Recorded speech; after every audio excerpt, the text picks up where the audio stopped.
I have been in the field now for over 30 years, and my first job out of graduate school was in a battered women's shelter. I think that is some of the most important work I have done. From the women themselves, I learned what this thing is that we're trying to tackle.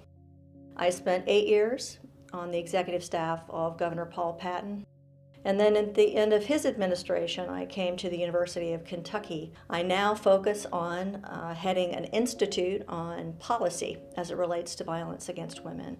I think it takes bravery to work in this field because you see things that are ugly.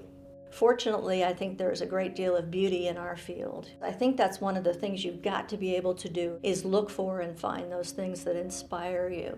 I think most often where you find that is in survivors themselves and in the family members of survivors.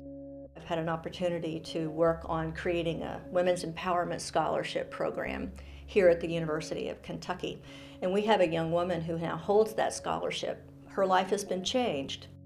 I think there's a certain ability to prevent violence by empowering women. I also think it's very important that those who are young in our field have an opportunity to be empowered through mentoring. There's so much that we've been able to change, and yet I'm afraid our youngest advocates don't know that history. And I think knowing that history and learning from women who have come before is extremely important.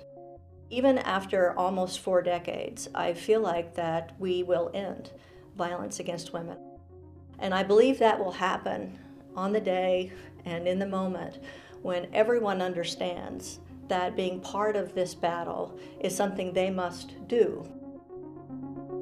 It's not so much a question of what each person should do, but rather when they should begin to do it.